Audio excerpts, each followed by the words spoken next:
Hola, buenas tardes a todos, ¿cómo están? Hola, hola, buenas tardes. Muy bien, gracias.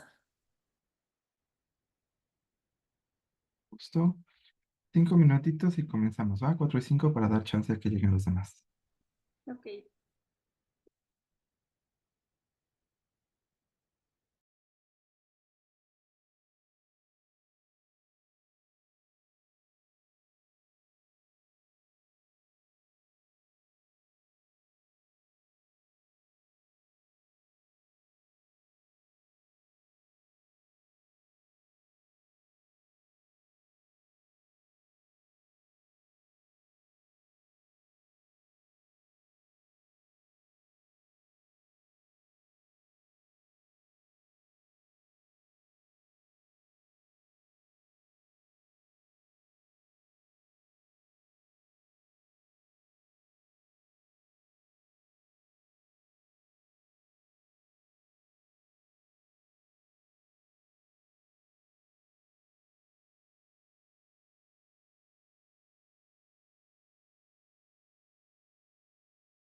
De acuerdo, ahora sí. Buenas tardes, ¿cómo están? Espero que estén bastante bien. Vamos a comenzar con la sesión, entre comillas, de asesoría de hoy, que en esta ocasión se divide en dos rubros, solamente por esta ocasión. El primero de ellos es el continuar con el código que nos vimos en la sesión pasada por concentrarnos en las instalaciones. Y la segunda de ellas es conocer un poquito sobre sus proyectos, sobre lo que están trabajando, que nos platiquen hacia dónde se están dirigiendo. Tengo entendido que todos son parte del doctorado en psicología, investigación psicológica, ¿no? ¿Es correcto? Sí, De acuerdo. Entonces, sí, no nos salimos tanto del rubro, así que sin ningún problema vamos a trabajar con eso. Pero primero vamos a enfocarnos en la primera aproximación hacia el código. Nuestra primer orden del día es saber, ¿todos recibieron sin ningún problema el acceso a la carpeta? sí, ¿De Sí, acuerdo? Ya estuvieron checando qué había adentro y todo. Vale, hoy vamos a trabajar con el script número uno, ¿ok? Les recomiendo que vayan abriendo el estudio y vayan abriendo el código, dice ahí scripts, y en la carpeta de scripts de sesiones históricas está en la sesión uno.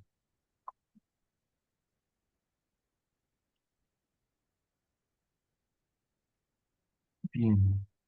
Por cierto, hoy estamos experimentando especialmente, aunque me cambié de lugar, pequeñas intermitencias en la señal.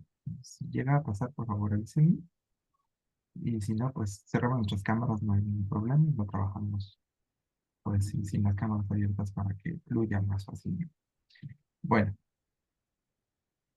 el R, ya como espacio de trabajo dentro de RStudio y con las diferentes ventanitas que tenemos, como sabrán, como ya habremos visto la sesión anterior, tenemos esta ventana, que es nuestra ventana para generar código, que si ustedes lo observan bien, tiene pequeñas especificaciones en la parte de arriba, como una flechita que es hacia atrás, que tiene exactamente la misma función que la flechita hacia atrás de un navegador, que te lleva hacia el paso previo que ejecutaste justamente en el momento anterior a donde lo hiciste. Una pestañita que ahorita estoy señalando que dice Show in the New Window, que es mostrar en una nueva ventana lo que estamos haciendo en una ventana externa. Generalmente no lo utilizamos. El pequeño iconito de al lado, que es el disco de 3,5, o el icono de guardar, que es para guardar el script que estamos generando. El recurso, digamos, en donde estoy guardando, que guarde todos los recursos, no solamente el script. Una pequeña lupa para encontrar partes específicas del código, o bien reemplazarlas específicamente. Si tenemos ya un código muy largo, como lo habíamos dicho, 150, 160 líneas de código, a veces serán un poco más largas, pues esta lupita nos ayuda a poder buscar rápidamente elementos dentro del código y sin tener que navegar hasta allá, poderla sustituir adecuadamente. Una pequeña herramienta de códigos en donde podemos hacer diferentes códigos. Específicamente estas se utilizan mucho más para data science o para programación en Python, porque por ejemplo permite compilar un código. Cuando estás generando un código para un programa, compilarlo son las partes importantes. Y esa es una de las funciones que puedes tener aquí. Ayuda, definición de funciones, porque evidentemente, aunque no lo vamos a tocar en este breve taller, se pueden generar y ustedes pueden generar sus propias funciones de R, ¿no? Es una de las tareas más interesantes que se pueden hacer acá. Si por alguna razón no existe en este momento una función que haga lo que ustedes quieren que haga, se pueden crear esas funciones, ¿no? Eso va un poquito más allá de las cuestiones del curso, pero se puede hacer. Y muchas otras opciones más. Al ladito de acá está el compilar un reporte que, como les había comentado, esto se puede trabajar con R en una interfaz que se llama R Markdown. Y Markdown genera un reporte HTML, también puede ser en formato de Word, que es el WXL. No es cierto, ese es de Excel, en el de Word o cualquier otro formato que corresponda a una generación de textos. Más hacia adelante en esa misma ventana del lado superior derecho está Run, que es uno de nuestros pequeños botones más importantes porque es el que nos permite obtener lo que va a resultar de escribir una línea de código, o sea, el resultado, y que aparezca en la parte de abajo en la consola. Yo les recomiendo que se aprendan el atajo corto de teclado para poder trabajar con esto, porque lo van a utilizar mucho. Entonces, estarle picando al botoncito de run constantemente es muy aburrido. El comando es control o su tecla de command en Mac y Enter, intro. Si ustedes presionan estos dos juntos, como Control B para copiar, pero para copiar es Control C y para pegar Control B, aquí sería Control o Command Intro, y eso les da la posibilidad de ejecutar el código que estén escribiendo. En esta nueva ventana que yo tengo abierta, no hay ningún código, entonces aunque yo presione Run, pues acá abajo se va a poner como que no hay nada, ¿no? No va a pasar. Y los otros son otras formas de ir a pedazos del código para correrlos. Este específicamente, el que está al lado de run, es para correr, digamos, toda una sección. ¿Se acuerdan que les había comentado que podíamos hacer secciones a partir del signo de gato? Si yo organizo mis secciones bien, este apartadito al lado de run me permite correr toda una sección en conjunto, sin pasarme todo el código o tener que ir línea por línea.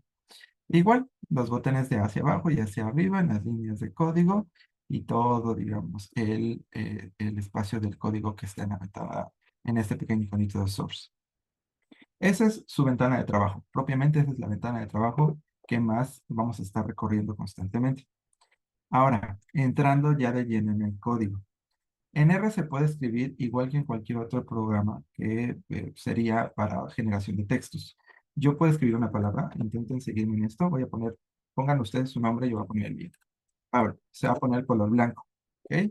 Esta primera, digamos, forma en cómo yo puedo introducir cosas es lo que detectamos como caracteres de código. Eso finalmente se detecta como un carácter de código.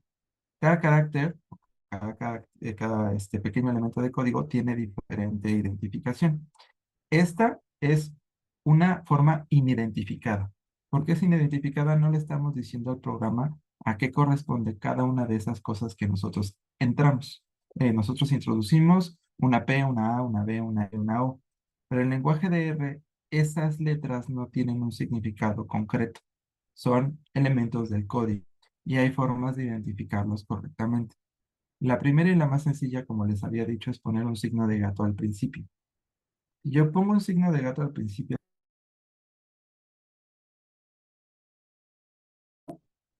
no sé si me trabé o ustedes se trabaron. Creo que yo me trabé un poco. Bravo. No, no, no, estamos bien, estamos bien. Ah, perfecto, ok. Entonces, si yo pongo un signo de gato, esto se convierte automáticamente en un signo que indica al programa que lo que voy a escribir en adelante es código no válido. Es decir, son cosas que el programa no va a tomar en cuenta, incluso si yo le pongo run, no va a pasar nada, como si no estuviera nada escrito ahí. Puedo yo seleccionarlo, le puedo poner run y se va a poner Pablo, pero no va a jalar ni va a correr absolutamente nada adicionalmente. Es la forma en cómo le decimos al programa que estamos introduciendo anotaciones. El signo de gato nos sirve para hacer anotaciones o crear justamente los elementos de sección, ¿no? Si yo pongo varios signos de gato al principio, paro y los pongo los cuatro al final, siempre con esos cuatro al final, se crea una sección que puedo checar porque tiene esta pestañita aquí o bien porque abajo en la consola de trabajo aparece esta cosita en anaranjado chiquita que dice Pablo. Las siguientes secciones que cree se van a seguir compilando en ese sentido. Entonces esa es la segunda forma en cómo yo puedo identificar. ¿Qué pasa si yo quiero que el programa lea Pablo, como una palabra? La forma en cómo yo tengo que identificarlo es con comillas. Si yo entre comillo Pablo cambia de color a un color diferente, y lo que le dice al programa es que lo que estoy introduciendo es un carácter, es una palabra en un lenguaje, ya sea español, inglés, francés, en lo que ustedes quieran, gusten y manden. Esa identificación con comillas me permite decir al programa lo que estoy introduciendo es una palabra en un lenguaje, en un idioma. Más adelante, cuando trabajen con bases de datos, van a darse cuenta que identificar caracteres como caracteres, palabras como lo que son palabras, va a ser muy importante porque muchas de nuestras variables tienen esta característica. Hombres, mujeres es una identificación que solemos utilizar mucho para sexo asignado al nacer, que requiere esta identificación de carácter. No podemos solamente ponerla así, porque de nuevo no la va a identificar. Entonces esa es la tercera forma. Natural para anotación y carácter. Esto es en términos de lenguaje. Si ustedes introducen un número, si lo notan, el número se introduce de otro color, que también eso ayuda. Eso le dice al programa que lo que está introduciéndose es un número. Es la única, digamos, característica de todas las cosas que nosotros podemos poner ahí que identifica automáticamente. Los números los va a identificar constantemente, pero tiene R una sensibilidad. Para R es, y aunque lo marca con el mismo color, no es lo mismo un número entero que un número decimal. ¿Ok? Si tiene decimales, los detallados. El pequeño abreviatura es WBL, creo. Y ese, más bien DBL. Y DBL es como número con decimales, o número parcial con pequeños pedazos después del punto. Esta identificación a veces sirve, sí, porque el uno, el 2, el 3, el 4 nos pueden servir también como etiquetas. Igual que lo utilizamos en SPSS, puede ser uno para hombres, dos para mujeres, uno para nivel educativo bajo, dos para nivel educativo alto. Entonces, para poder distinguir entre esos números que forman etiquetas y números que pueden más bien estar identificando puntos justamente en un continuo, R tiene esta doble identificación.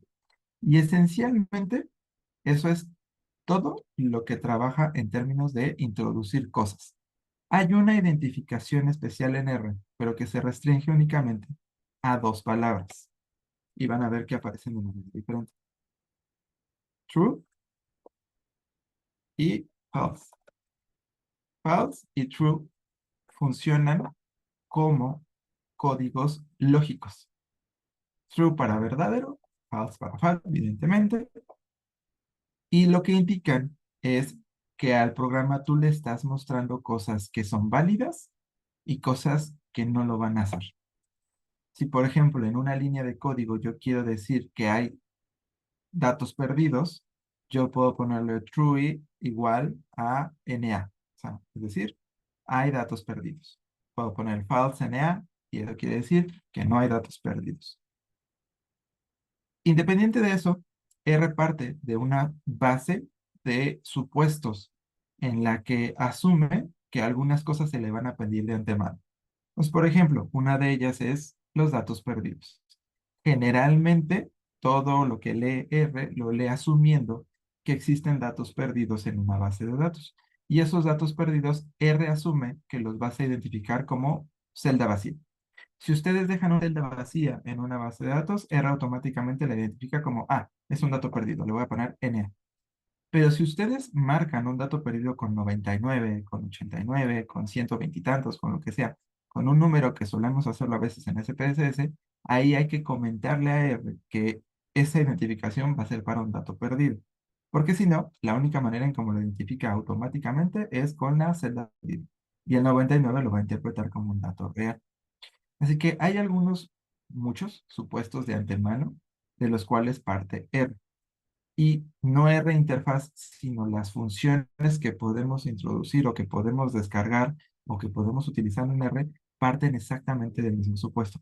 Hay algunas cosas que tienes que declarar y otras que vienen predeterminadas de antemano, que van a ser muy de ayuda, ayuda muchísimo en algunas ocasiones, en otras no tanto. Lo iremos viendo ya que entremos a estadísticos descriptivos, como si yo quiero y tengo valores perdidos en esa fila, por ejemplo, o en esa columna, no me la va a dar, porque asume que para poder calcular una media requiere forzosamente de una base limpia. O sea, hay que indicarle manualmente que en esa fila hay datos perdidos y que no los toma en cuenta. Y entonces sí te calcula la media.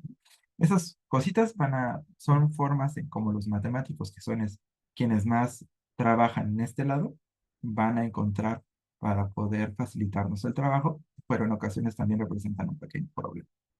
Entonces, ya viendo cuáles son las características de las cosas que yo puedo introducir, vamos a lo que verdaderamente les interesa, que yo creo es los códigos.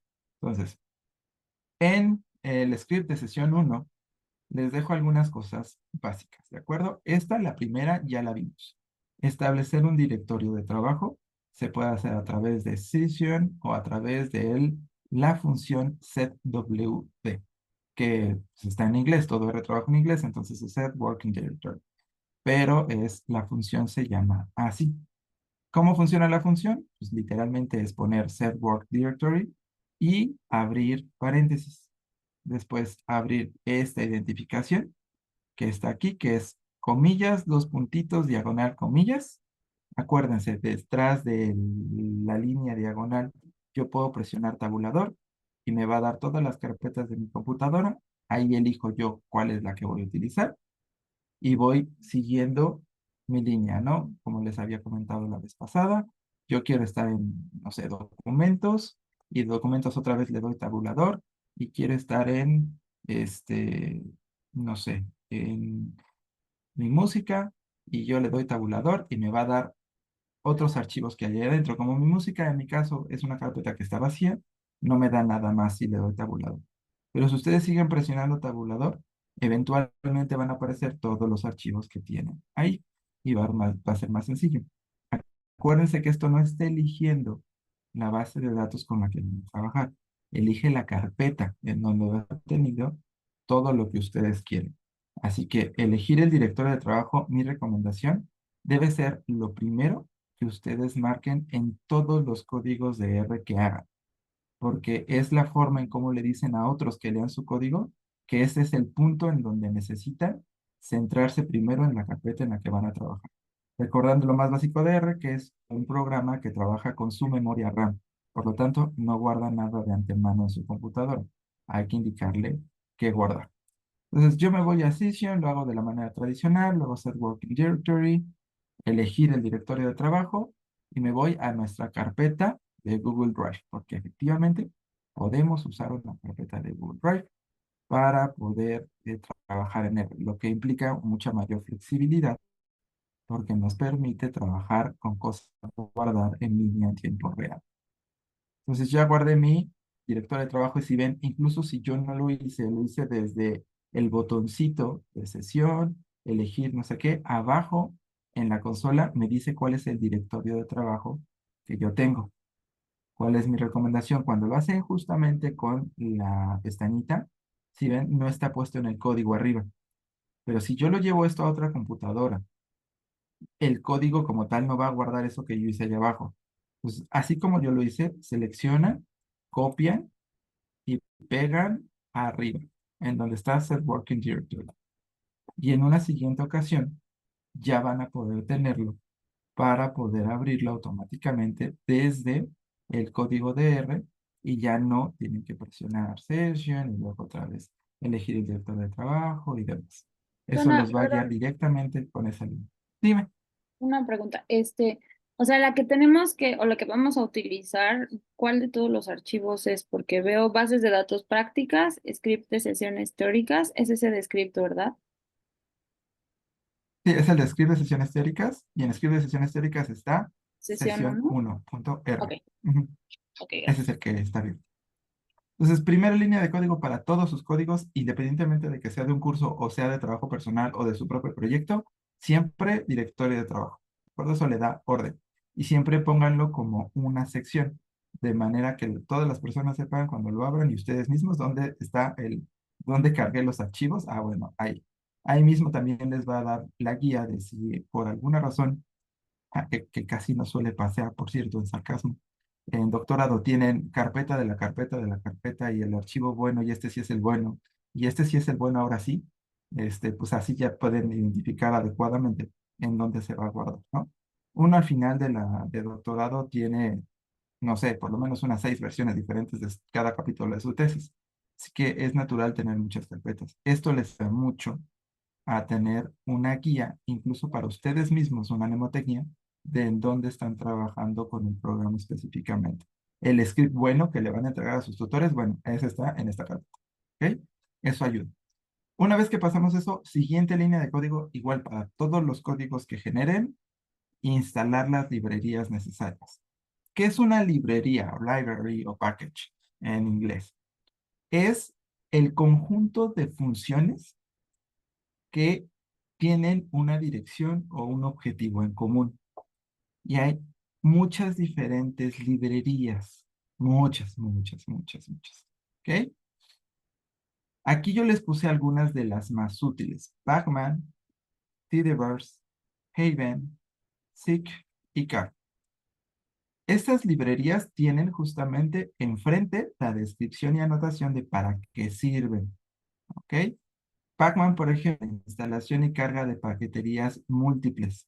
Ahorita vamos a lo de la instalación, vamos poco a poco. Tdiverse es todo un universo de funciones, o sea, estamos hablando de muchísimas funciones que utilizan y sirven para gestionar y visualizar datos. ¿Qué es gestión de datos? Limpiar la base de datos, organizar nuevas variables, crear nuevas variables, darles un orden específico, ordenarlas por columnas, por filas, generar factores, etc, etc, etc, etc. Tdiverse es un universo enorme. De hecho, incluso hay libros completos dedicados al manejo específico de Tdiverse. Entonces es una librería muy, muy útil. La siguiente es Haven para poder utilizar o para poder exportar diferentes tipos de archivos. Si yo estoy trabajando una base de datos en SPSS, en SAS, en Excel pero en CSV, en Excel pero en tabuladores separados no por comas sino por tabuladores o por espacios o por dos puntos, cada uno tiene una función en particular y no todas vienen cargadas de antemano en el programa base de R. El programa base de R usualmente tiene para carga de facto archivos .csv y .r, obviamente, en los que lee el mismo programa y en archivos separados por comas en Excel. Entonces necesitamos Haven, una librería, para poder tener acceso a todas las demás formas de leer archivos. Una siguiente librería, que es la que vamos a trabajar en la mayoría de los casos acá, porque es la que contiene casi todos los análisis que se utilizan en psicología, Psych, que es una librería específica para estadísticos multivariados, univariados y que tienen un mayor uso en psicología, en investigación. Viene análisis factorial, vienen datos psicométricos, hay obviamente algunas librerías más específicas, por ejemplo. Si quieren trabajar con teoría de respuesta lite, Psych se quedó, está mejor MIRT, que es otra librería. Pero si quieren hacer lo básico, que es hacer un análisis factorial exploratorio, sacar la confiabilidad, precisión de un instrumento, pues perfectamente alcanza con Psych sin ningún problema. Y CAR, que es específicamente para manejo de datos perdidos. ¿Ok? Esas algunas. Acá abajo dejo otras. Digo, finalmente podemos ir trabajando en las sesiones diferentes cosas y les voy a pedir instalar diferentes. ¿Ok? Primero vamos a la instalación. ¿Cómo se hace la instalación de estas cosas? No se hace con la función library. Yo la función library le puse aquí para que identificaran el por qué le llamamos librerías. Le llamamos librerías porque es con esta función, library, con la que nombramos o llamamos a esa función una vez que ya la instalamos. Y ya que instalamos esa librería con library, es como la llamamos, la mandamos a llamar y la recolectamos acá. Entonces, como nada hace más a un maestro que la práctica, van a borrar, por favor, esa parte de library hasta que quede así como Pacman, así como está en mi computadora, y me van a seguir. Van a ponerle install en inglés, punto, y ahí se los va a sugerir el mismo programa, pero sigan escribiendo conmigo, package, ¿ok? Tiene que quedar así, install package.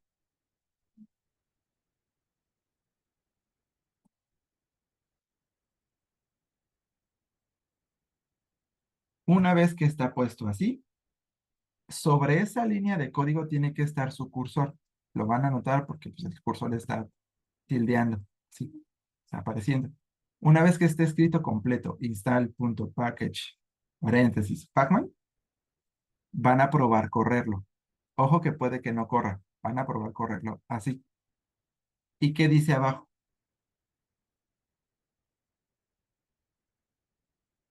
Error en instalación. Que dice que Pacman no se encuentra. ¿Por qué? ¿Se acuerdan lo que les había dicho de que se le tiene que decir al programa cuando lo que le estamos diciendo son caracteres, son números, son bla, bla, bla?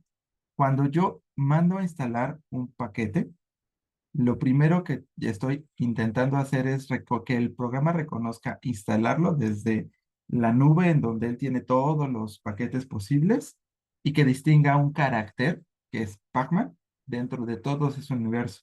Entonces algo le está faltando a esta función. ¿Qué le está faltando? La identificación de Pacman como un paquete de análisis. ¿Ok? Ahora, a mí me dice, sí se puede instalar, ahora ya me lo va a intentar instalar. Para poder instalar los paquetes que tú requieres, necesitamos reiniciar R. Yo no necesito instalarlo porque ya lo tengo, pero ustedes sí lo van a necesitar. Entonces le ponen que sí para que pueda instalar el programa que les está solicitando o la paquetería que les está solicitando. Esa es la primera forma de instalar un paquete, una paquetería. Es la más común, es la que más utiliza todo el mundo. Les voy a enseñar otras dos, principalmente la tercera, que es instalar múltiples paqueterías, es muy útil. Pero la segunda también puede serles de utilidad. Por favor, díganle que sí, que por favor reinicie su sesión. No debe tardar mucho tiempo. Ahorita yo le puse que sí para seguir junto con la sesión y debería de poderse instalar. ¿Cómo saben que algo se está instalando? En la consola, abajito, si lo notan, hay un pequeño, chiquito espacio en donde yo estoy poniendo ahorita el cursor, donde hay una como cepillito, un como cepillito, y hay un, un botoncito que dice stop en rojo. ¿Ya lo notaron?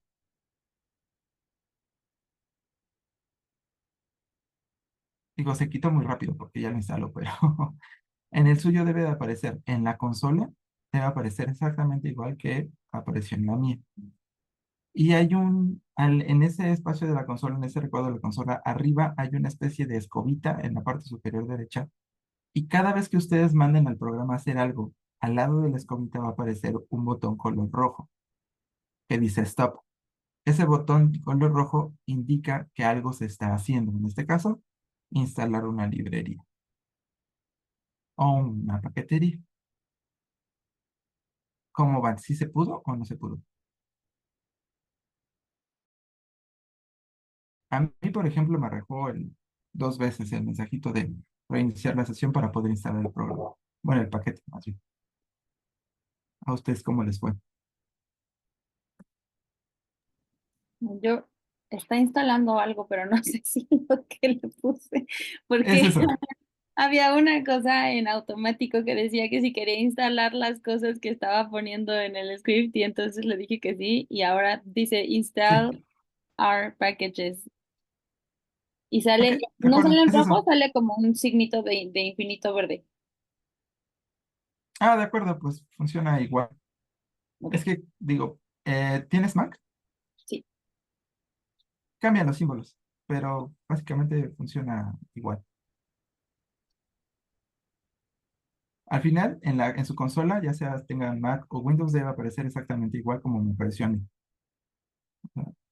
Que les dice que se instaló y les dice en dónde. Aquí es en dónde, aquí es que se instaló.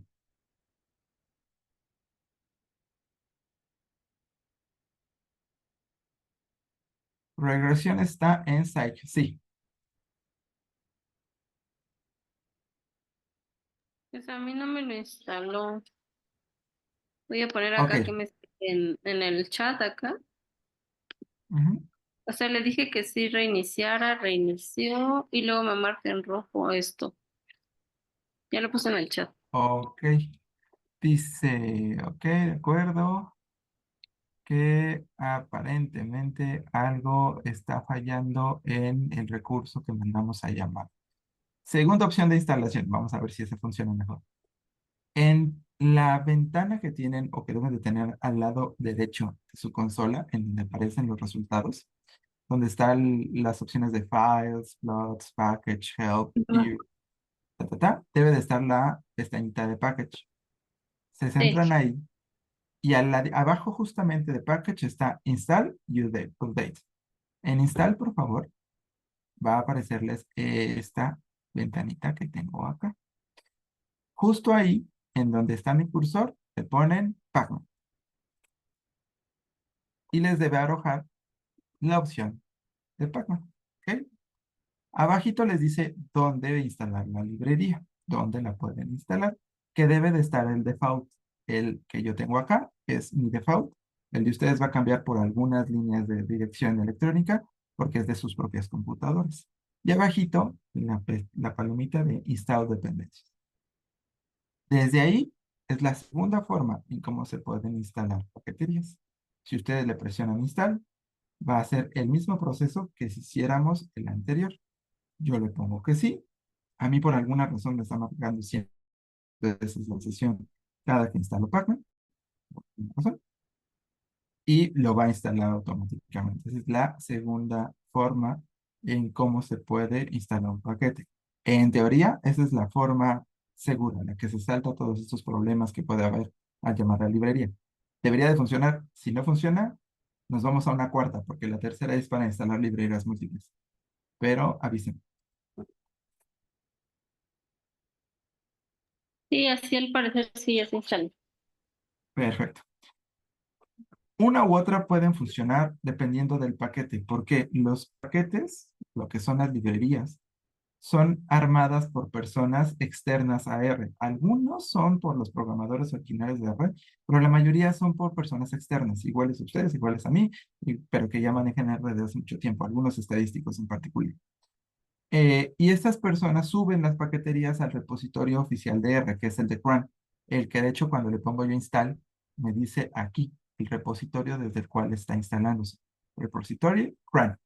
Ahí dice desde dónde lo está instalando, desde dónde lo está jalando.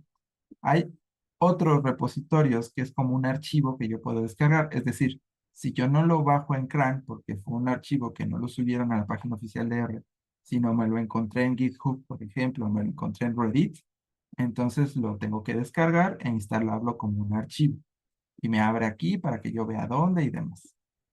Pero usualmente siempre están en CRAN. Si están en CRAN, debería de poderlo instalar así, con esto, o con la segunda forma que les indiqué. Si no, si está en un repositorio externo, lo que tienen que hacer es ir a ese repositorio externo y bajar el archivo e instalarlo desde esta función. ¿Qué vamos a hacer para Tdiverse, para Haven, para Sich y para Code? La forma tradicional es hacer exactamente lo mismo que hicimos aquí, en la primera línea de código. Poner install package al principio, ponerle entre comillas e instalar los demás. Y después de eso, ya que tengo Pacman así, tengo que poner abajo para poderlo utilizar. Ahora sí, library y le pongo Pacman. Y entonces sí, si llamo a Pacman, ya me la está cargando. Es decir, puse library, puse Pacman y después le puse correr. Obviamente me da un mensaje, me dice, oye, aguas, este paquete fue construido para la versión de R 4.3.3 y tú tienes la 4.6. Es decir, tienes una más alta, quién sabe si corre igual. Pero es un mensaje que R les avisa como una advertencia por cualquier cosa. No les va a impedir trabajar con el programa. Debería de hacer entre comillas y lo que hacíamos antes era uno por uno. Pero los tiempos cambian y es más fácil hacerlo todo de un jalón. Es decir, instalar las librerías que no tenemos, tiempo que las instalamos, que las mande a llamar para trabajar con ellas. Hubo una razón muy particular y de hecho especial para que yo les dijera que instalaran primero Pacman. Porque Pacman es una librería que les ayuda a instalar y cargar paqueterías de manera automática múltiples, no solamente una. ¿Cómo se utiliza? Siguiente espacito de abajo, aquí está, instalación de librerías, opción 2. Se utiliza la función pacman payload, o sea, payload, así como está escrito en esa script 2, esto está puesto así. ¿Cómo lo tengo que poner? Esta es mi llamada a la función, esto que estoy coloreando, es lo que le dice a mi equipo. De la librería Pacman que tú instalaste, esta que está aquí, que yo te ayudé a instalar, por favor manda a llamar, estos son los dos puntitos de enfrente, es manda a llamar la función payload. Es así como se lee eso que está ahí. De nuevo, de la paquetería Pacman, manda a llamar la función payload. Y esa función payload que hace te permite que tú puedas poner los nombres de las librerías que quieres instalar, que en este caso son las que restan aquí arriba, Tdiverse. Haven, Siege y Car. Y que si no están instaladas, te las instale y que sin que tengas tú que hacer otra cosa, las mande a llamar en la misma función. Si ya las tienes instaladas, únicamente las manda a llamar para trabajar con ellas. Entonces yo me puedo poner ya sea en la primera línea de código o en la última y le pongo run. Y en mi caso, lo que va a hacer es solamente mandar a llamar las librerías, porque yo ya las tengo instaladas. En su caso, lo que va a hacer es instalar todas y mandarlas a llamar a las que estén instaladas. Entonces, presionen el run para que vean cómo va a empezar el proceso. Y lo que va a pasar es que va a poner un montón de recuadritos de instalación, porque tdiverse es muy larga, entonces tdiverse va a tardar un ratito en instalarse, pero ya les va a instalar la librería y les va a instalar todos los paquetes necesarios y al mismo tiempo las va a mandar a llamar. Lo que hacíamos antes en dos funciones, que las dos funciones eran install package y library, con Pacman podemos hacerlo en una sola función y compilando todas de un solo jalón. Eso hace que sea mucho más ordenado y mucho más fácil de trabajar, menos líneas de código y más fácil que entendamos qué es lo que está pasando y así. ¿Sí las está instalando? ¿Con nadie hay algún problema? Donde hay que ponerle el run es en antes de Pacman, pues, o sea, en esa línea.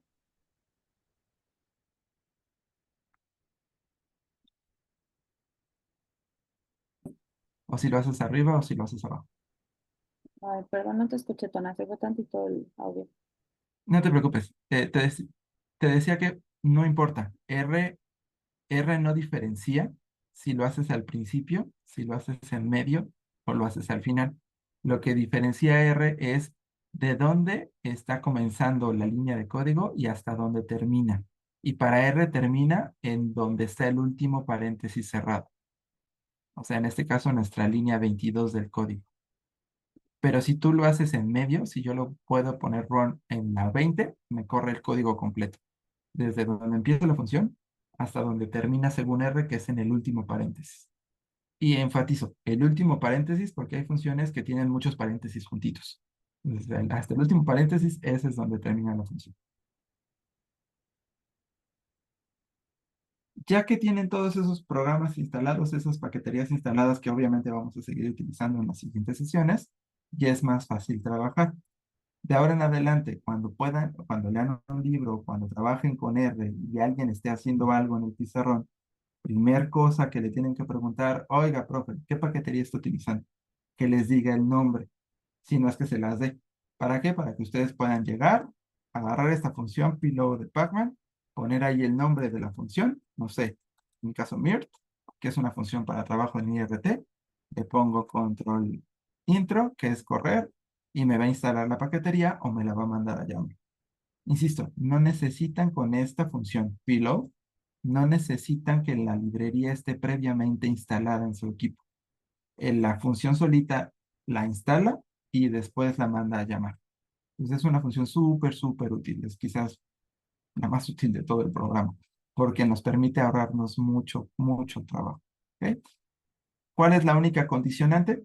Que para que Payload funcione, la librería que estén instalando tiene que estar forzosamente en el directorio run, es decir, en el repositorio oficial de R. Si no está en el repositorio oficial de R, Payload no va a funcionar, porque de donde jala las librerías es justamente del repositorio oficial. Entonces, si es de otro lado, les van a tener que dar la dirección desde cuál instalar esa paquetería o descargarla para poder instalar desde este lado. ¿Ok? ¿Correcto? ¿Hasta aquí? ¿Todo bien? Nadie va atrás. Sé que vamos un poquito lento, pero son primeros pasos. Estamos aprendiendo a caminar antes de correr. Yo tengo una pregunta, Tona. Dime. Esto, la instalación, a diferencia de, por ejemplo, pues llamar la librería, esto lo tienes que hacer solamente, digamos, una vez en la vida, ¿no? Si no, digamos, como que restauras la versión de R, ¿no? Tú instalas una vez y ya quedó. Sí, no, exactamente. Sí, en realidad el llamar las librerías, y de hecho ni siquiera la versión de R, la versión de RStudio en realidad. RStudio las guarda tu versión de R. Así que incluso si tú actualizas tu versión de R porque RStudio te lo pida, RStudio te sigue manteniendo las librerías que tú ya descargaste, aunque incluso no sean compatibles con la versión de R que descargaste, la sigue guardando. Y de hecho, como viste cuando seguramente mandé a llamar la función Pacman originalmente, que está aquí arriba, incluso si no está construida para la versión de R que tú tienes, la puedes mandar a llamar. Lo único que va a hacer R es avisarte, oye, lo que mandaste a llamar no está no está construido para esta versión. ¿Cuál es el peor de los casos, así viéndonos bien catastróficos? Que ustedes tengan una versión de R que no han actualizado y que la función que ustedes intentan llamar es para arquitecturas más avanzadas. Y en ese caso les va a decir, esta paquetería pues funciona con la versión de R de aquí para arriba y nosotros no llegamos a tanto, ¿no? Entonces, actualiza R para poder trabajar con esa función. Ese es el peor de los casos, ¿no? Que difícilmente pasa y se arregla muy sencillo, instalas la versión más cercana de R y punto. Pero sí, instalarlo es una cosa que tienes que hacer una vez en la vida, pero al mismo tiempo, Pillow te facilita el trabajo porque con que corras esta función, incluso si no la tienes, se la instala. Si ya la tienes, nada más la llama. Entonces, literalmente te arregla la vida esa función sin ningún problema. ¿Ok? Entonces, bueno, continuamos. Ya cargué mis librerías. Ok, ya tengo con qué trabajar. Vale, entonces, ¿qué vamos a empezar a hacer? Pues R funciona porque no, seguramente no van a querer utilizar como una calculadora, aunque R se puede utilizar como una calculadora. Si yo agarro la consola, doy un enter aquí, le pongo 5, bueno, le pongo 6 y le pongo un más y luego le pongo 7 y le pongo run, abajo me va a dar la suma, 3. Es decir, R funciona como una calculadora, pero dudo que lo quieran utilizar así. Entonces, ¿qué pasa si queremos pues juntar una serie de cosas? Imaginemos que tenemos eh, puntajes de una escala de diferentes personas. Aquí tenemos un dato extremo y todos los demás están en números del 1 al 10. Y yo los quiero juntar todos en una sola línea. A eso se le llama vector.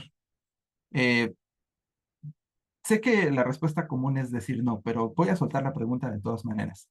¿Alguien sabe un poquito algo de álgebra de matrices? Digo, entendía que la respuesta normalmente es no, pero tenía que preguntar. Este, María, ¿ibas a comentar que sí? Es que vi tu microfonito con eso. No, ojalá, Tona, pero no. Ok, de acuerdo. En álgebra de matrices se trabaja con vectores y matrices, vaya. Los vectores son las cosas que componen una matriz, las líneas, podemos decirle las filas, o las columnas. Es decir, es solamente una cosa que contiene muchos valores entre sí.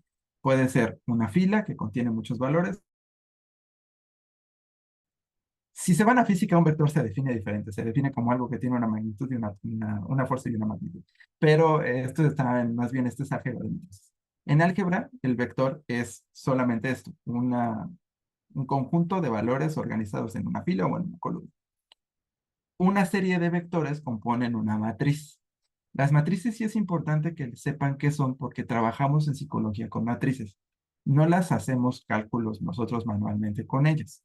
No las multiplicamos, no las sumamos, no las restamos, pero sí trabajamos con ellas. Por ejemplo, algunas de las matrices más comunes que trabajamos en psicología son las matrices de correlaciones, las matrices de covariaciones, las matrices de residuos. Son matrices que generalmente tenemos contacto con ellas y que requerimos saber por lo menos qué significan o qué dicen. De este lado, R funciona con esta lógica porque acuérdense que es un lenguaje de programación. Entonces, el ordenamiento de datos más común que puede tener R es un vector, una serie de valores organizados ya sea en una fila o en una columna. ¿Cómo creo un vector? Tal cual así. Si yo tengo solamente valores solitos, supongamos que no tengo esa C y esos paréntesis, 1, 3, 4, 5, 6, 7, automáticamente R me maneja un error. Si ven, cuando yo quité eso, puso un tachecito sobre el 28, porque me dice, oye, así como tú estás poniendo los datos, no los leo. Y es más, tienes valores independientes ahí entre sí, ¿ok? No funcionan juntos. Pero yo lo que quiero es, oye, pónmelos juntos, porque son cada uno una persona, pero forman parte de la misma cosa. ¿Qué tengo que hacer? Coloco una C, que es conjuntar, le pongo un paréntesis y un paréntesis al final de cierre. Eso le dice al programa, ah, mira, todos estos valores van a estar juntitos, conjuntos. ¿Ok? Si yo pongo eso y le pongo run, me da ahora sí mi vector 1 de valores. 1, 3, 4, 5, 6, 7, ta, ta, ta. Que no son números, son palabras. Ah, misma situación. C, ¿y cómo introducimos caracteres? Primero comillas, y va a ser Pablo, que soy yo. Y luego el segundo es Joaquín. Y luego el tercero es Gonzalo, aquí lo tengo. Gonzalo. Y luego el cuarto aquí está María Antonia. Ah, María. Si ven, una vez que abro comillas, puedo poner espacios. Y me lo sigue marcando como una sola cosa, como un solo carácter. ¿Ok? Coma y después Mariana. Esos son los que yo tengo aquí. Y ese es un conjunto. Le pongo correr y ahí está el conjunto de caracteres que acabo de crear. El vector de caracteres o el vector de números que está puesto allá arriba. Pero, oh, sorpresa, pues me los mostró, pero no los guardó. No los puso en ningún lado. ¿Por qué? Lo primero que les dije de R es que es un entorno de trabajo con memoria RAM. No guarda nada. Entonces, lo que tenemos que hacer es decirle que lo tiene que guardar. El crear objetos o bases de datos es la segunda habilidad, además de instalar paqueterías, más importante del programa, porque es con lo que vamos a poder conservar lo que vamos haciendo. ¿Dónde se guardan? Se guardan en la esquina superior derecha, si no movieron las ventanitas, en la ventana de ambiente de trabajo o environment, que está aquí arriba. ¿Qué es lo que tengo que hacer para generar un objeto? El código más común es este que está puesto acá. Poner una cosa al principio y después esta línea de código, que es un menor que y un guión medio. Ese menor que y guión medio le dice al programa, todo lo que está a la derecha se va a guardar en el objeto o en la cosa que yo te voy a poner a la izquierda. Esa cosa que puse yo a la izquierda es una X, común y corriente. Y lo que yo puse a la derecha es nuestro vector de valores que está acá arriba. Si yo quiero llegar a recuperar ese vector de valores porque lo quiero sumar con otro, porque tienen que ver con cosas que eventualmente voy a trabajar, tengo que guardarlo en un objeto. Ese objeto en este caso es el objeto X, pero puede tener el nombre que ustedes quieran. Puedo ponerle incluso el nombre completo, vector, números. ¿Por qué no le puedo poner espacio? Porque eso generaría un problema en el programa. Si ven, me pone el tachecito inmediatamente. Se supone para R un objeto debe tener un solo nombre sin espaciados y sin caracteres especiales diferentes. ¿Qué sí puedo ponerle? Le puedo poner guión bajo, le puedo poner punto, le puedo poner coma. Y todos esos tipos de nombres funcionan. Bueno, no la coma, ¿no? ¿Ya ven? En esta versión ya no podemos utilizar la coma. Debe hacer una actualización. En versiones anteriores de R podíamos. En este momento ya no podemos. Entonces, lo único que te pide es que sea un nombre. Pero les voy a enseñar uno de los problemas importantes que tiene todo programador que va iniciando en R. Número uno, si creas un archivo, un objeto con un nombre tan grande, para llamarlo después te tienes que acordar exactamente de cómo le pusiste. Entonces es complicado si el nombre es largo. Generalmente creamos nombres chiquitos. Beck se va a llamar. Yo le pongo run. ¿Qué es lo que va a pasar? Va a aparecer aquí arriba. Me dice, tu objeto se llama Beck. Es de tipo numérico, tiene una extensión de 7 números, tiene un tamaño de 112 bytes, y aquí están los números, los valores de los números del 1 al valor 7 es 9, mi valor 1 es 1 en este caso. Pero vean lo que voy a hacer ahorita. Copio, pego abajo, y esta vez voy a ponerle Beck, pero con mayúsculas. La primera va a empezar en mayúsculas. Le pongo correr, y me lo guarda como otro objeto, diferente. ¿Por qué? Por la mayúscula. R es sensible a la colocación de mayúsculas y minúsculas. Pues tengan muchísimo cuidado si nombran un objeto con mayúscula o nombran un objeto con minúscula. si el nombre de una variable está en mayúsculas. Si ustedes lo notan, cometí una faltototota de ortografía a nivel español al poner todos nuestros nombres propios con minúsculas, pero en R es importantísimo que la gran mayoría de cosas que estén escritas solo tenga minúsculas, porque es más fácil trabajar así. Joaquín. Gracias, Tona. En esa ventana de environment ya tengo muchas cosas con muchos errores de todas las intentos que he hecho. ¿Qué tan seguido recomiendas que se borre y cómo se hace? Ah, ok. ¿Qué tan seguido recomiendo que se borre cuando ya tienes objetos o tienes alguna serie de objetos que no te sirven a ti? Que es decir, que ya no vas a recuperar, que ya no vas a utilizar. Y hay dos formas. Una, limpias el espacio de trabajo completo, que es ya no quiero nada y voy a correr una vez lo que sí funciona nada más. O dos, vas limpiando cada objeto por separado. Perdón. Cada objeto por separado es un poco más complejo, pero se puede. ¿Cuál es el procedimiento global? Vamos a hacerlo. Arriba, en la pestaña de ambiente de trabajo, tienes igual el de guardar. En la pestañita de abrir, guardar. Guardar, por cierto, sirve para solamente guardar el espacio de trabajo, sin guardar el código, solamente el espacio. Al lado está importar dataset, que es otra forma de abrir archivos, que todavía no llegamos ahí, para abrir bases de datos. La cantidad de memoria RAM que estás utilizando, que en este caso, en mi caso, son 384 megas. Y una escobita. Esa escobita chiquitita, tú no la presiones, nada más lo voy a presionar yo, es para limpiar el espacio de trabajo. Si yo la presiono, me sale este pequeño advertencia que me dice que está seguro que vas a remover todos los objetos, porque esto lo que hace es remover todos los objetos del espacio de trabajo. Yo le digo sí, porque no me sirve nada, y se borró todo. ¿Ok? Esa es la primera forma, pero es la más global. Corro de nuevo para tener aquí los dos, que por cierto, el primero no lo subrayé completo y lo guardo como EC, nada más, pero bueno. ¿Cómo lo borro independientemente? Al lado izquierdo de cada uno de los elementos que tienes, vas a tener un cuadrito color blancos. ¿Tú sí lo tienes? No, No. me Ok. sale. Eso, eso quiere decir cómo está guardado. Si tú te vas de donde está la escobita hasta la de pequeña opción chiquita antes de llegar al de retorno, que tiene list y tiene gear, cámbialo a gear, porque seguramente lo tienes en list. ¿Ok? Ya que lo cambiaste a gear, gear es para manejo individual de objetos. Pues ahora sí, te aparece el cuadrito ese chiquito. Seleccionas el objeto que ya no quieres, nada más le pones una palomita a ese espacio, ahí, y le pones borrar. Y ahí me dice, ahora la advertencia es, ¿vas a remover un objeto seguro? No, que sí. Y ya, se borra nada más ese objeto en particular. ¿Ok? Esas son las maneras de limpiar el espacio de trabajo. También se puede hacer con una línea de código, pero en realidad es mucho más sencillo en este caso hacerlo así. ¿Respondí la pregunta? Sí, muchas gracias. Ah, perfecto.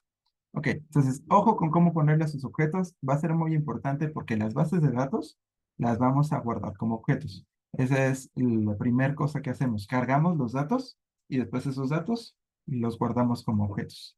Ahorita nos estamos quedando sin tiempo, pero afortunadamente la próxima sesión podemos empezar ya con la lectura de un objeto que es nuestra base de práctica, que es la que ustedes tienen en la carpeta. Si ustedes quieren ir practicando, la función es read CSV, porque es un CSV lo que está guardado, pero aquí abajo también les dejo cómo abrir archivos de todo tipo, delimitados por comas, un archivo de SAS, archivo de CPSS, archivo de Excel, y vamos a ver cualquier otra que ustedes requieran. ¿De acuerdo? De Una acuerdo. pregunta. ¿Tienen algo que hacer así en los próximos 15 minutos aproximadamente? ¿Quién Haz- ya se tiene que ir de? Yo hacerte una pregunta, Tona, pero ahorita que termines. Yo sí me Ok, tengo que ir Héctor. un ratito, unos ¿Tú 2 sí, minutos. Marian? Ok, no te preocupes. Si quieres, pues tú cierras sesión, después platico contigo sobre tu proyecto. Los demás me gustaría al menos que me introdujeran a su proyecto, saber de qué van, más o menos qué es lo que van a trabajar para tenerlo en la cabeza y poderlo empezar a plasmar en el proyecto. Héctor, antes de que empiecen a comentarme un poquito de sus cosas. Dime. Gracias. Es una cosa desde ayer, pero que ayer no quise interrumpirte por el tiempo que teníamos. Y hoy no quise hacerlo al principio para no interrumpir otra vez la sesión. No te Yo, preocupes. yo sí tuve un problema para instalar tanto R como RStudio, que no me los quiere abrir y no sé a qué se deba, me aparece como error fatal y es en Ahora, Windows wow, es Windows, de acuerdo. ¿Qué versión de Windows tienes? ¿10, 11, 11 Pro. 11 Pro? No debería de haber ningún problema. Ajá, ¿Iniciaste ejecutaste la instalación como administrador? sí, pues soy el único. Ok, de acuerdo. Vale, entonces, como no me quiero esperar hasta el siguiente martes, ¿qué te parece esto, Héctor? ¿Tienes mi número? ¿Tienes mi número, verdad? Fíjate que no lo anoté el día de ayer que lo Ah, pusiste. de acuerdo. Les vuelvo a compartir mi número porque te voy a pedir que me mandes un mensaje de WhatsApp y tú y yo programamos una sesión particular para ayudarte con la instalación en vivo y lo volvemos a hacer de cero. Obviamente antes de que sea el siguiente miércoles, por favor. En 10, 15 Este, minutos, sí. Gracias. sí, sí, sí, lo podemos hacer. Acordamos cuándo tú tienes tiempo libre, cuándo tengo yo tiempo libre, no sé, entre mañana y el próximo miércoles, mañana, lunes, martes. Generamos una sesión y lo instalamos bien para ver qué es lo que está pasando. Muchas gracias, perfecto. Ok, ahora sí. Por favor, compártanme un poquito de sus proyectos. No sé si quieren comenzar arbitrariamente, cualquiera de ustedes. eh, pues, o si no, yo de dedazo elijo. Pero no creo, no creo. Ya es a posgrado, ustedes ya no hacen eso. Es más, Joaquín, estoy que es seguro el que más tienen alumnos. avanzado.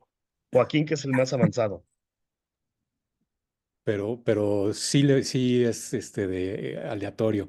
Te platico, Tona, yo estoy haciendo, bueno, el nombre de mi investigación se llama El heurístico de conformidad social en situaciones de Ok, emergencia y es un estudio transversal que busca identificar las relaciones entre diferentes variables. Específicamente es la teoría, las diferentes variables de la teoría del comportamiento planeado, las de teorías de personalidad del Big Five en relación a conformidad social. En situaciones, específicamente en situaciones de emergencia, temblores, huracanes e incendios. Y sí es ok, y completamente, perdón, el heurístico de Kahneman, ¿verdad? exactamente. Kahneman es piedra angular, pero sobre todo es Solomon Asch y Ok, heurístico sensacional Kahneman. Em, yo ya hice en base de datos 219 cuestionarios de acuerdo. y estuve trabajando en Yamovi y yo estoy casado con Yamovi y por eso me está costando muchísimo trabajo entenderle a R. Este, y bueno, hasta ahorita en lo que voy que menciona Héctor es análisis factorial, exploratorio, regresión y matriz de correlación, pero me falta muchísimo. Y todo Ah, en tranquilo, tranquilo, sale. R estoy alucinando. Ok, tranquilo, tranquilo. De hecho, son cosas que se pueden hacer fácil. Hay una ventaja, por ejemplo, en Jamovi, sé que se puede, y de hecho viene la versión para que tú puedas hacer el análisis factorial a través de matrices de correlaciones policódicas, que es lo que tú requieres, porque tus datos son de nivel ordinal. Entonces, no puedes utilizar correlaciones de Pearson para... Bueno, puedes, pero no deberías de utilizar matrices de correlaciones de Pearson para alimentar tu análisis factorial. Y dado eso, digo, es más fácil hacerlo así, pero en realidad en R podríamos hacerlo más de manera más efectiva. Entonces eso lo podemos trabajar. Creo que tu proyecto da obviamente para mucho más. Supongo que propusiste sí la regresión, pero en realidad lo que tú propones me suena más a un modelo de moderación que un modelo de regresión propiamente hablando. Suena como una moderación por la naturaleza de las variables que planteaste. Parece ser que sí. Digo, la teoría de la acción planeada es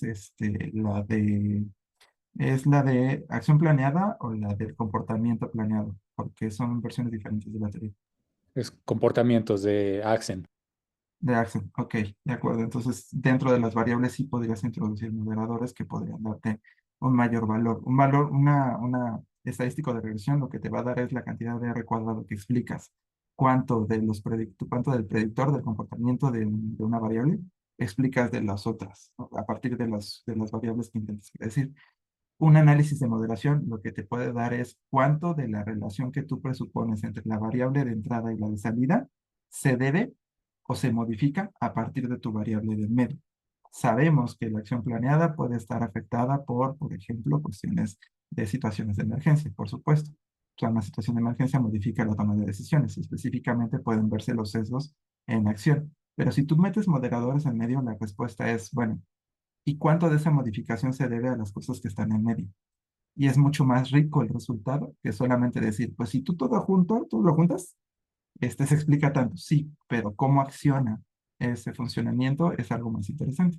Entonces, los modelos de moderación los podemos hacer desde acá que desde R, porque digo que desde Yamovi, porque Yamovi requiere de tener.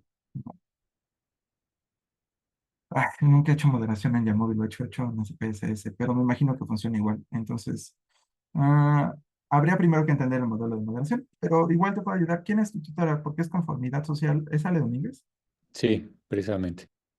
Mm, sí, sí, yo trabajé con ella. De hecho, escribimos un libro de psicometría juntos. Todavía no ha salido, pero escribimos el libro de psicometría moderna. Ale, yo y otra compañera que se llama Vanessa. Fui alumno también de doctorado de ella. Sé lo estricta que puede llegar a ser, pero no te preocupes. Con la psicometría con Ale yo te ayudo. Sí, Sí, requerimos lo sé. cosas especiales. Ok, muy bien, Joaquín, gracias por platicarme, lo tengo en mente y son cosas que sí vamos a ver. Lo que requieres lo vamos a estar revisando. Ok, Gracias. gracias. ¿Quién más?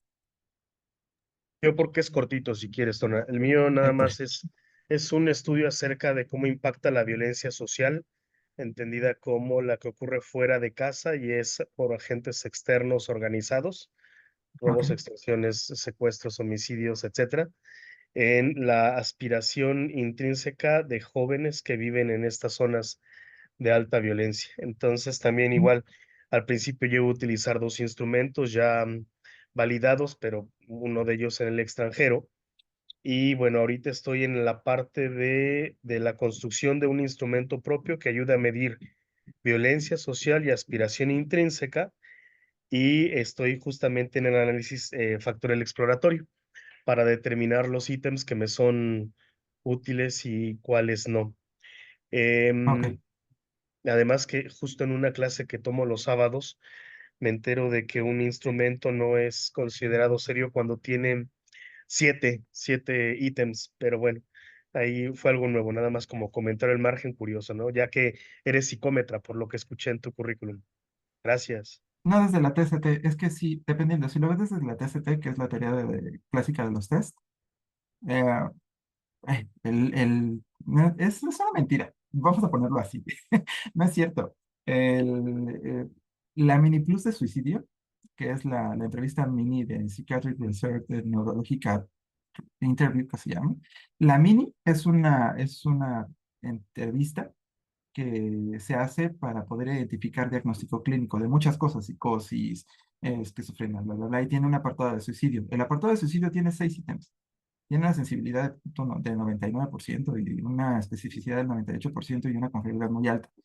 Se le hace análisis factorial y se puede sacar una dimensión de esa escala. Tiene 6 ítems. O sea, no es una restricción los ítems. El problema es la declaratoria que dices. Como lo que estás intentando analizar es cuáles ítems son útiles y no si la escala es útil en general, ahí es el problema. Para poder analizar a nivel de ítems requieres teoría de respuesta al ítem. Si el uso que le vas a dar al instrumento es el puntaje global es lo que me sirve, entonces el puntaje global tiene que ver con teoría clásica de los test. Análisis factorial confirmatorio, cuántas dimensiones tiene y demás. Pero si lo que tú quieres analizar es cuál de estos ítems me da más información sobre tal cosa, cuál rinde bien para la cantidad de personas que tengo, y demás, entonces la aproximación es desde teoría de respuesta al ítem, no desde teoría clásica de los test. Y por la cantidad de ítems te recomendaría más que te fueras por TRI que por TCT, porque en TCT vas a encontrar a muchas personas que te hagan esa crítica. Ese es número uno. Número dos, alfa de Cronbach es muy, muy, muy sensible a la cantidad de ítems que tienes. Como tienes poquitos, es más probable que la gente te responda de manera heterogénea a sus ítems. Y eso va a hacer que tu alfa de Cronbach, o una de dos, o se infle demasiado y tengas alfas de 0.98, 0.99, o baje demasiado, tengas alfas de punto 50 y tantos, punto 60 y tantos. La precisión que puedes recoger con un instrumento así es poca, pero en TRI no se mide con alfa ni con omega, que podría ser lo menos sensible, o con GLD, que es el límite inferior de confiabilidad, que es otro tipo de coeficiente de confiabilidad. Hay otro que es lambda de Goodman, que también es menos sensible, eh, pero en TRI lo sacamos con función de información, que es cuánta información sobre el fenómeno obtienes de ese ítem en particular o de los ítems. Y lo que tú descartas son los ítems que te arrojan menos información sobre el rasgo que tienes. ¿Cuál es la restricción? Porque TRI es magiquísima, es fantástica, es maravillosa, sí, pero requieres más de 500 datos para poderla copiar. Entonces necesitas más aplicaciones en dado caso. Pero creo que si apenas estás en la creación, no sé, pues valdría la pena. Si no, pues puedes sacar una segunda aplicación y podríamos tener una mayor cantidad de datos y te puede ayudar. Si no hay alternativas, tú no te preocupes, se puede revisar. He visto escalas que no deben estar públicas, pero y lo Gracias, están. me acabas de dar lo de 4 clases en 2 minutos. Gracias. Ojo con esta parte. El proyecto suena interesante. Habría que ver cuál es el modelo que vas a proponer. Si es un análisis de regresión, pero si quieres hacerlo más robusto, aviéntate ecuaciones estructurales. Más fácil. Ahí es mucho más robusto que un análisis de regresión, sobre todo porque tienes dos variables. Pues si yo fuera tu tutor, te diría, bueno, sí, ¿qué más? O sea, está padre, suena muy bien, tiene mucha aplicación social, es muy directo, pero los modelos de miedo al crimen y miedo al delito tienen mucha injerencia ahí. Así que, y no escuché ninguna variable sobre miedo al crimen, miedo al delito, miedo a la victimización. Así que me está faltando quizás una variable que aumente el poder de predicción de lo que estás intentando predecir. Dado que no vas a hacer eso, hay que meterle poder estadístico para elevar qué tan robusto puede ser el resultado. Acuérdense que es un balance entre menos control metodológico, hay que tener mayor potencia estadística para poder equivaler. Entre más control metodológico, requieren menos potencia estadística porque el control y la generalización de sus resultados se los da el control metodológico. Lo que hacen en un experimento. Un experimento puro, un cuasi experimento, tiene un control muy alto y no requiere de una estadística muy elevada para poder dar buenos resultados. Una TERSTUDE, una NOVA, punto. Ya, un modelo de correlación, porque es un es un diseño experimental. Pero si ustedes tienen modelos transversales que tienen muestras relativamente pequeñas, su poder de generalización es muy bajo y su control de variables también es bajo. Entonces, el refinamiento estadístico tiene que estar más arriba para poderle meter control no metodológico, sino estadístico. ¿Va? Y Muchas vamos gracias. trabajando. Perfecto. Gracias, sí, gracias. Así que, va. María Antonia, esa es a quien tengo automáticamente. Sí, Berna. A ver, yo estoy en segundo semestre apenas, entonces todavía no tengo ninguna base de datos de la vida, y ¿De menos acuerdo? en Quali. O sea, tengo algunas cosas en Quali, pero pues eso no me va a servir acá. Pero estoy trabajando lo que quiero hacer es crear un perfil de competencias para los supervisores clínicos en psicoterapia en México y Ok. básicamente validarlo a través de eh, entrevistas y es más quali mi proyecto. De cualquier manera, estoy pensando un poco si habría alguna manera de hacerlo mixto y esto también me interesó como en general, pero no tengo una base de datos. De hecho, era una pregunta que quería hacerte porque entiendo que los jueves pues, van a trabajar más sobre sus bases de datos y entonces no sé si tiene como mucho caso nada más tomar la del martes o si tomar las dos, la del No, si miércoles. tomas las dos, lo que pasa es que yo te doy una base a ti, trabajas con esa base para que, o sea, no pasa nada. Datos, y afortunadamente, algo que va a quedar grabado acá, que de hecho, igual, lo bueno es que se lo queda Mari. Yo trabajo en centros de integración juvenil. Muchas de las bases que yo tengo, obviamente no se las puedo compartir porque son de carácter federal, pero las bases propias, las que yo tengo, esas sí se las paso y trabajan con ellas y juegan con ellas y no pasa nada. Finalmente, eh, para practicar, sirven. De hecho, ahí les dejé una base que para practicar ahí está y con esa podemos trabajar. En tu caso, es cierto que el proyecto va comenzando. De hecho, te agarramos verdes, está padre, para poderte guiar. Por lo que escucho, a nivel metodología, podría ayudarte, no sé si vaya por ahí, pero intenta investigar algo sobre las matrices multirrasgo multimétodo. Son formas de validación de algunas cosas que involucran diferentes procedimientos para validar unas, no es solamente una escala, a veces se utiliza por escalas, pero por ejemplo, si tú quieres crear un perfil, ese perfil tiene que estar validado por diferentes métodos, no solamente psicométricos, sino también un criterio observacional probablemente y un criterio de otro tipo. Entonces, las matrices multirrasgo, multimétodo, de eso van, o sea, utilizan muchos diferentes métodos para evaluar diferentes rasgos que pueden tener que ver con esta parte de competencia clínica, procesamiento metodológico que podría ser de útil en algo, ¿no? Pero si no, pues Sí, sí. ahí en función de quién, cómo lo vayas definiendo. ¿Quién es tu tutor o tutor? Estoy con Antonio Tena. Ah, ok, Zuc, ¿no? Antonio tiene Zuc, sí, Ujú. sí, lo conozco. Ajá, Va, sí, ok, sí. de acuerdo. Apenas voy a empezar. Por Pero cierto, igual, digo, me interesa un montón estas cosas y en algún momento en la licenciatura trabajé con Quanti, entonces nunca aprendí R y se me hace muy interesante y muy importante. Entonces, por eso me metí. Por eso ando aquí de está chismosa. bien, y va a ser muy útil, y cada vez va a ser más útil. Entonces, qué bueno que están por acá. Héctor, no te pregunté rápidamente quién era tu tutora o tutor. La doctora Genis. Ah, fíjate, ella sí no la conozco. No, Ella sí. es cual y más tendiente a una maestría que dan igual en el posgrado. No recuerdo ahorita cuál es. Ok, de acuerdo. Bueno, nos iremos adaptando en dado caso si tiene algún requerimiento especial. Gonzalo, Hola, Tona. Mi hola. tutor es Mario. Ah, Y ok, pese a que también estoy en segundo semestre con Tony, con María Antonia, sí tengo una base sobre la que me gustaría trabajar, que son mis datos de la maestría, pero como estoy para mi doctorado haciendo algo muy parecido, sé que obtendré una misma base de datos parecida a la de la maestría. Entonces, como que me gustaría ir practicando en los datos de la maestría. La base de la maestría, digamos, nunca lo diré como, nunca lo analicé, nunca hice estadística inferencial sobre esos datos, porque fui a dar como a un laboratorio donde no se hacían, digamos, esos análisis, ¿no? Se hacía diseño en igual a uno y analizábamos rata por ok, rata, ¿no? Pero no hacíamos gran cosa, ¿no? Inferencial y estadística y tal. Pero mi proyecto es utilizando un modelo preclínico de anorexia nerviosa en ratas.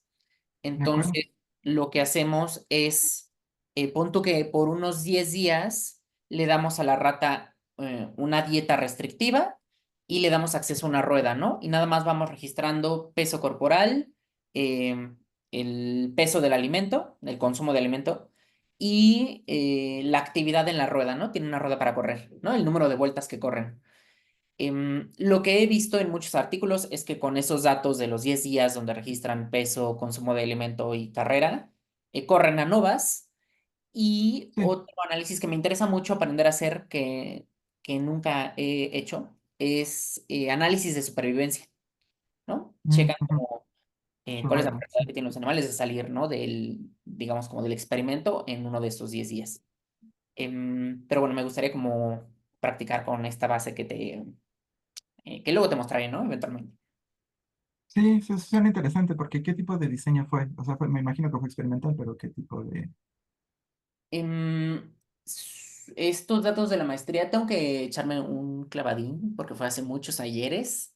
Que yo recuerde, teníamos Ok, unos 5 grupos y variábamos la concentración de azúcar en el agua que tenían para tomar en estos 10 días. Entonces, queríamos ver si podíamos como, digamos, prevenir la anorexia con agua con azúcar, pero a diferentes concentraciones.